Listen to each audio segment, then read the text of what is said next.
दुष्यंत कुमार की इन पंक्तियों के साथ आज अपनी बात शुरू कर रहा हूं। मेरा मकसद सिर्फ हंगामा खड़ा करना नहीं, मैं तो चाहता हूं कि सूरत बदलनी चाहिए। नमस्कार, मैं संजय सनम, आप देख रहे हैं डिजिटल फर्स्ट न्यूज। बात करूंगा छापर। राजस्थान का ताल छापर प्रसिद्ध है, लेकिन इस वक्त चर्चा में है क्योंकि छापर में चातुर्मास है आचार्य श्री महाशर्मन जी का।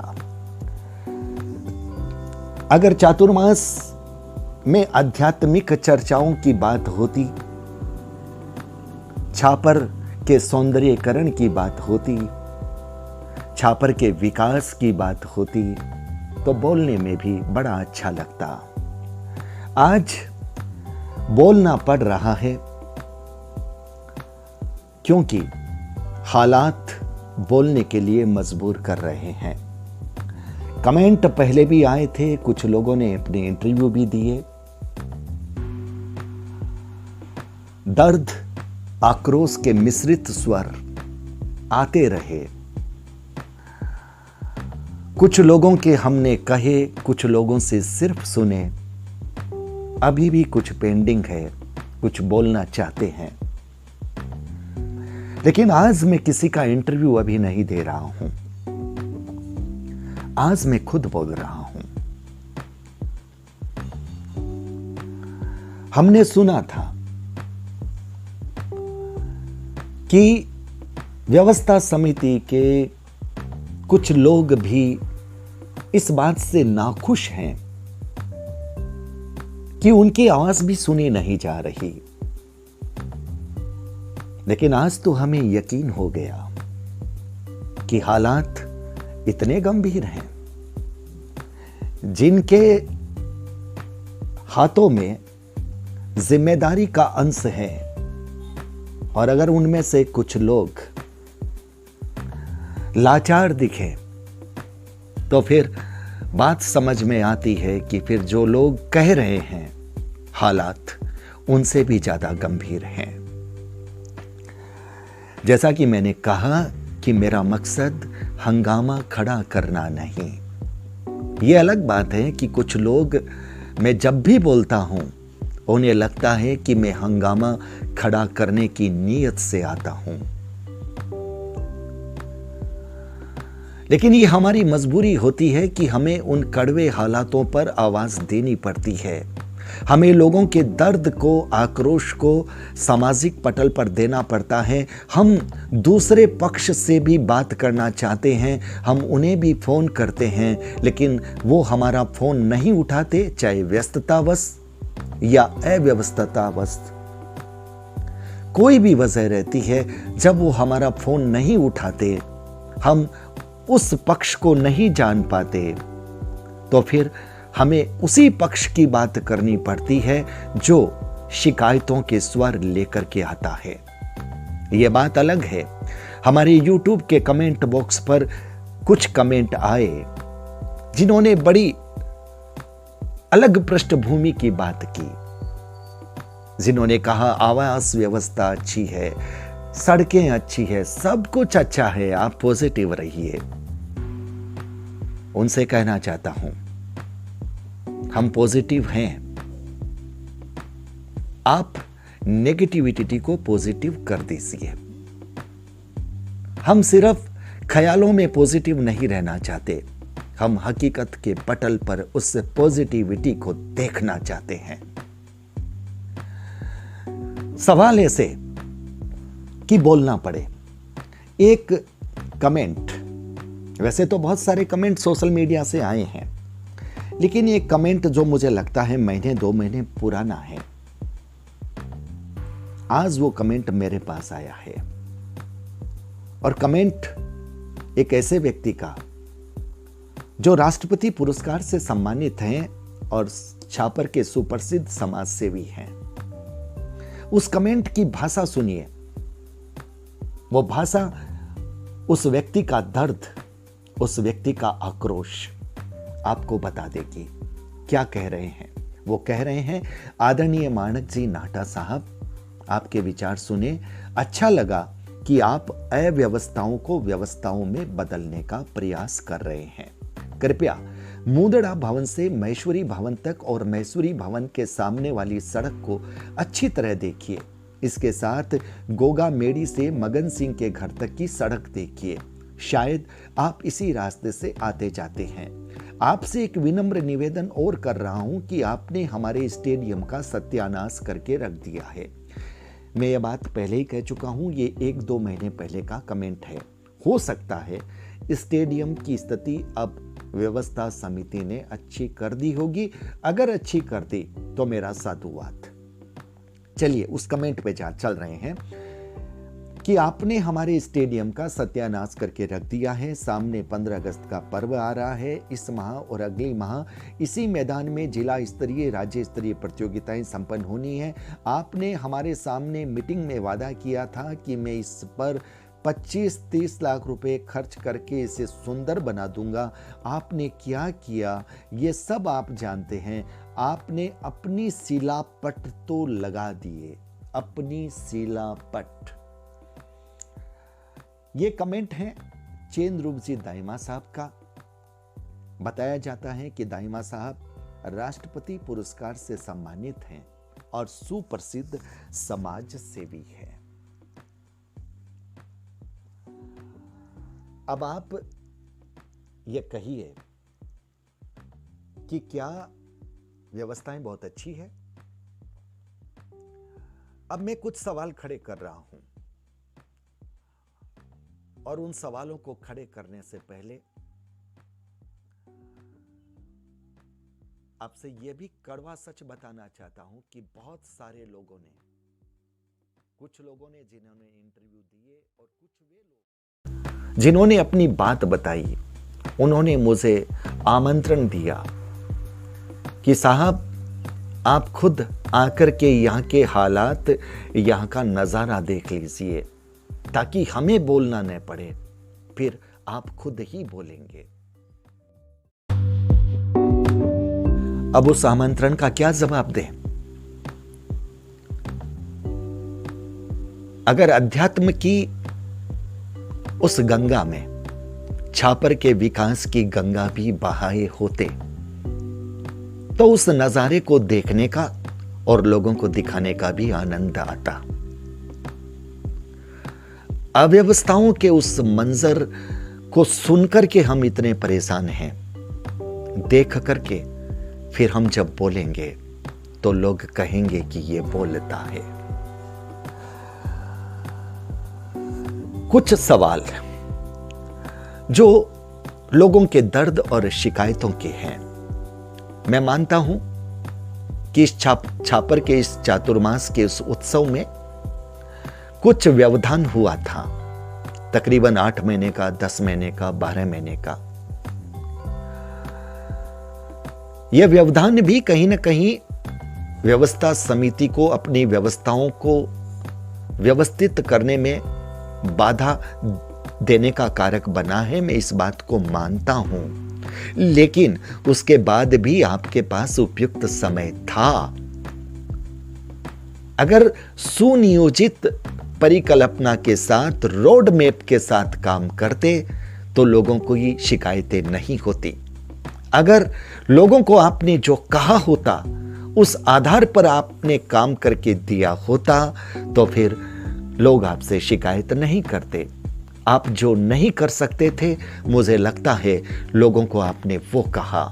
आप जो लोगों को व्यवस्थाएं नहीं दे सकते थे, आपने लोगों को वो आश्वासन दिए। और शायद यही वजह है कि आपने कहा ज्यादा, किया कम, तब फिर लोग बोलते हैं, लोग शिकायतें करते हैं, लोग आक्रोश के साथ, दर्द के साथ अपनी बातों को कहते हैं। लोगों का यह कहना है कि सड़कें तोड़ी गई। मैं मानता हूं बड़े कार्यक्रम होते हैं, बड़े उत्सव होते हैं तो पानी की व्यवस्था के लिए भी, कभी बिजली की व्यवस्था के लिए भी कुछ तोड़फोड़ होती है। आप तोड़फोड़ करते हैं, शहर के लोग इसे सहन कर लेंगे, क्योंकि आप एक बड़ा प्रोग्राम कर रहे हैं और उन्हें उम्मीद होती है कि आप तोड़ फोड़ जो कर रहे हैं उसकी जगह आप नई बना देंगे। नहीं तो छोड़िए साहब, गड्ढे भी नहीं भरे गए। और जो दृश्य कुछ लोगों ने, वहां के दुकानदारों ने हमें वीडियो भेजे और हमने उस वीडियो को लगाया भी अपने यूट्यूब में, वो नजारा साफ कहता है। और किसी ने तो हमें यहां तक भी कहा कि हमारी मातृशक्ति जो वहां से गुजर रही थी, 2-3 महिलाएं वहां गिरी भी है। यह व्यवस्था, चलते चलते अच्छी सड़क पर भी लोग गिर सकते हैं, मैं उसकी बात नहीं कर रहा। लोग लड़खड़ा करके भी गिर सकते हैं, मैं उसकी बात भी नहीं कर रहा।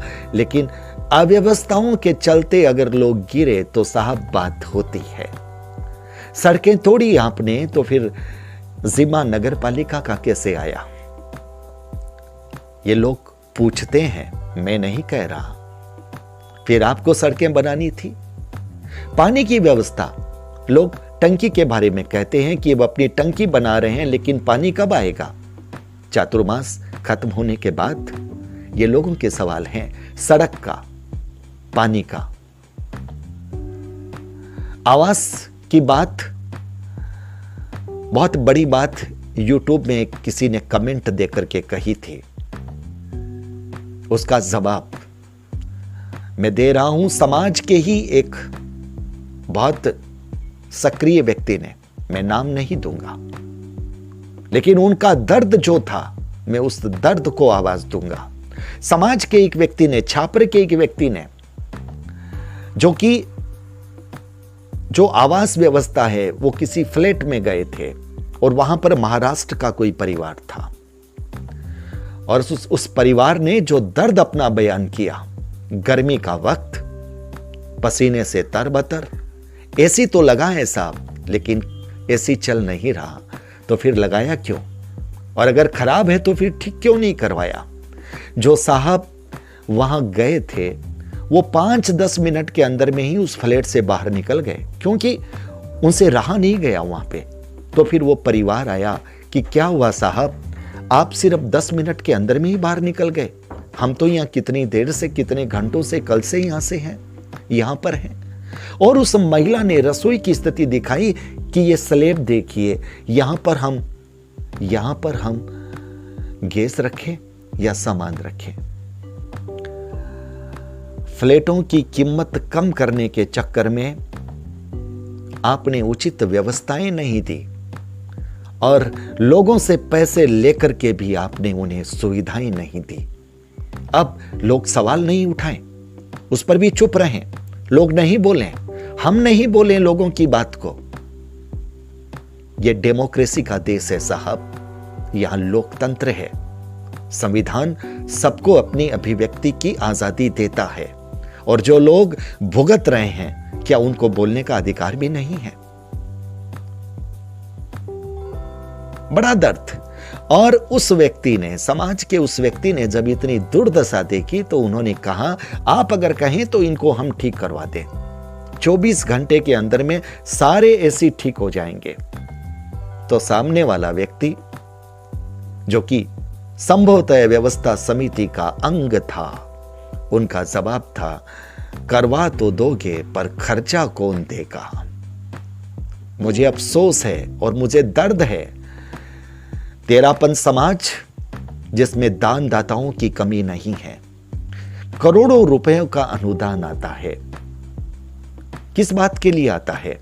कि आप यहां पर आने वाले लोगों को सही रूप से व्यवस्था दें। इतने रुपयों का अनुदान आता है, उसके बाद भी कोठरियों का शुल्क, जो कि एक दुधोड़िया साहब हमारी इंटरव्यू में बोले, जगह उनके परिवार ने या उन्होंने दी, कोठरियां बनाई गई और इतने रुपए चार्ज करते हैं। व्यवसायीकरण, यहां से पैसा कमाना है या लोगों को सुविधा देनी है? यह सवाल है समाज के सामने। समाज ये सवाल पूछता है। इतना अनुदान किस बात के लिए? कि आप उत्सव को अच्छे से मनाइए, जो लोग आते हैं उनको उचित व्यवस्थाएं दीजिए, कम खर्चे में दीजिए, और आर्थिक रूप से कमजोर जो समाज का व्यक्ति आए उसे सम्मान से रहने का अधिकार दीजिए। यह तो बहुत दूर की बात है साहब। बात तो यहां तक आई, एक मैसूरी समाज के सम्मानीय व्यक्ति जो कि वहां चरण पादुका की सेवा दे रहे थे, उनके भोजन की व्यवस्था का भी कूपन उनको अपने से लेना पड़ा था। सोशल मीडिया में यह मैसेज आया था। मैं ये दावा नहीं करता कि जितनी शिकायतें आती है वो सब वैसी की वैसी ही है, स्थिति वैसी की वैसी ही है। हो सकता है कुछ अलग भी हो, तो दूसरा पक्ष बोलता क्यों नहीं? आप सार्वजनिक पटल पर न बोलें, कम से कम हम लोगों को सच्चाई तो बताएं। हम आपका बिना नाम लिए आपकी हर बात का जवाब फिर उनसे लेंगे जो हमसे अपनी शिकायतें व्यक्त करते हैं। हम एक पक्ष की बात नहीं करना चाहते, हम दोनों पक्षों की बातों को लेना चाहते हैं। लेकिन क्या करें, जब दूसरा पक्ष अपनी बात ही नहीं कहे तो फिर हमें उस पक्ष की बात रखनी पड़ती है। आज का वीडियो इसलिए बना रहा हूं क्योंकि आज उस बात पर मोहर लगी है जो लोग ये कहते थे कि व्यवस्था समिति के कुछ लोग भी अपने आप को लाचार महसूस कर रहे हैं। आज इस बात का यकीन मुझे हुआ है और मैं उन सब से कहना चाहता हूं, अगर वास्तव में लाचार हो, अगर वास्तव में आप अपने अधिकार का प्रयोग नहीं कर पा रहे, तो फिर पद पर रहने का अधिकार नैतिक रूप से आपको नहीं बनता। आप ये मत समझना कि इन अव्यवस्थाओं का जिम्मा सिर्फ एक व्यक्ति पर फोड़ा जाएगा। नहीं, लोग आपसे भी सवाल करेंगे कि जब व्यवस्थाओं का चीरहरण हो रहा था तो आपकी भूमिका क्या थी? आप चुप क्यों थे? आप बोलते क्यों नहीं थे? और अगर आपकी आवाज सुनी नहीं गई तो आपने नैतिकता से पद त्याग क्यों नहीं किया? या तो आप लोगों की व्यवस्थाओं को बनाइए, लोगों के दर्द, लोगों की शिकायतों को दूर कीजिए। और अगर आप ये नहीं कर सकते, आपकी बात सुनी नहीं जाती, तो तुरंत प्रभाव से पद का त्याग कीजिए। आप पद पर रहने के अधिकारी नहीं हैं और उसके बाद भी अगर आप पद पर रहते हैं तो इसका मतलब लोग आपको समझेंगे कि आपने अपना नैतिक बल खो दिया है, आप पद लोलुप हैं। यह संदेश इसलिए जा रहा है क्योंकि आज एक ऐसी भावना, एक ऐसा विचार आया है। हमने उन तक भी यह पैगाम दिया है और हम उनका साधुवाद करते हैं कि कम से कम उनका ज़मीर तो जगा है। उन्होंने इस हकीकत को माना तो है और बड़े दर्द से उन्होंने स्वीकारा है कि हम नहीं कर पा रहे। जो कुछ लोग कह रहे हैं वो सही है, बल्कि उससे भी अधिक है। मैं नाम नहीं लूंगा, लेकिन उस व्यक्ति को साधुवाद दूंगा। देर से ही सही ज़मीर जगा। कई बार ऐसा होता है राजनीति में भी कि जब सरकार चलने का कार्यकाल पूरा होता है, यानी 5 वर्ष की अवधि पूरी होती है, तब कुछ लोग इस्तीफे देने शुरू होते हैं कि अब काम तो हमने किया नहीं, आगे चुनाव में फिर लोगों के सामने कैसे जाएंगे, इसलिए नैतिक बल दिखाते हैं। चलिए, अभी भी अगर नैतिक बल समाज के लोग दिखाते हैं तब भी समाज के लोग उन्हें माफ कर सकते हैं। पर बोलिए, सच बोलिए। अगर नहीं कर पा सकते, पद छोड़िए। अगर कर सकते हैं तो फिर आवाज उठाइए, व्यवस्थाओं को बनाइए, आवास की, जल के निकास की, जल की सुलभता की, सड़क की। ये व्यवस्थाएं आपकी जिम्मेदारी है और इसमें कोताही हो रही है, तब छापर के लोग बोल रहे हैं और उनकी आवाज को अगर आप अनसुना करते हैं तो फिर यह चातुर्मास की सफलता नहीं कही जाएगी। एक बात मैं आपसे स्पष्ट करना चाहता हूं, व्यवस्था समिति से जुड़े कुछ लोग मेरे अत्यंत आत्मीय हैं, लेकिन पत्रकारिता की जिम्मेदारी में मैं रिश्ते नहीं निभाता, मैं पत्रकारिता की जिम्मेदारी निभाता हूं। इसलिए वे सभी लोग मुझे माफ करें। सच कहना यह हमारी मजबूरी नहीं है, सच कहना यह पत्रकार के लिए जरूरी है। और हम जहां तक संभव होता है उस सच को कहने की कोशिश करते हैं। हम नकारात्मकता फैलाना नहीं चाहते, लेकिन सकारात्मकता दिखे तब तो सकारात्मकता की बात करें। आप पॉजिटिव थॉट की बात करने वाले सिर्फ शब्दों में मत कहिए, उसे छापर के हालातों में, सच्चाई में दिखाइए। हम उस सच को भी दिखाएंगे, उस सच को भी कहेंगे। हम सौंदर्य कहना चाहते हैं छापर का, हम छापर के विकास का सौंदर्य कहना चाहते हैं। हम चातुर्मास के आध्यात्मिक प्रवाह की उस भावना, उस श्रद्धा और उस आस्था को कहना चाहते हैं। हम लोगों की मजबूरियां, लोगों की लाचारियां, लोगों की शिकायतें, लोगों का दर्द कहना नहीं चाहते। इसीलिए मैंने शुरुआत दुष्यंत कुमार की उन पंक्तियों से की है कि मेरा मकसद सिर्फ हंगामा खड़ा करना नहीं, मैं तो चाहता हूं कि सूरत बदलनी चाहिए। तो व्यूअर्स, सच कड़वा होता है, कड़वा कहा है क्योंकि हालात कड़वे हैं। उसके बावजूद भी मेरे किसी शब्द से, मेरी भावना से, मेरी अंदाज से, मेरी आवाज से, मेरे एहसास से, मेरे जज्बात से अगर किसी के दिल को तकलीफ हुई हो तो माफी चाहता हूं, क्योंकि मेरा मकसद किसी के दिल को आहत करना नहीं। और हां, दूसरा पक्ष, व्यवस्था करने वाला पक्ष, वहां से अगर कोई व्यक्ति यह सोच रहा हो कि जिन लोगों की शिकायतें आ रही है या आज मैंने जो बात कही है वो गलत है, मैं उनका स्वागत करूंगा। व्हाट्सएप पर अपना एक मैसेज दें, मैं उनसे संपर्क करूंगा। वो साक्षात्कार में अपनी बात को कहें, उनको भी पूरा अधिकार है।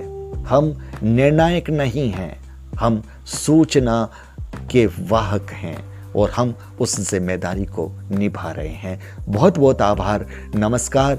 वीडियो अगर आपको अच्छा लगे, प्रेरक लगे, उचित लगे तो लाइक कीजिएगा, शेयर कीजिएगा। कमेंट बॉक्स पर आकर के सिर्फ नसीहत मत दीजिएगा, जैसा कि कुछ लोगों ने पिछले कमेंटों पे नसीहत दी थी, और मुझे नसीहत देने से कोई फायदा नहीं होगा। छापर के हालात बदलिए, लोगों के स्वर बदल जाएंगे, ये मैं फिर कहता हूं। चैनल पर अगर नए आए हैं तो सब्सक्राइब करना बिल्कुल मत भूलिएगा, बेल बटन को दबाइएगा। बहुत बहुत आभार, नमस्कार।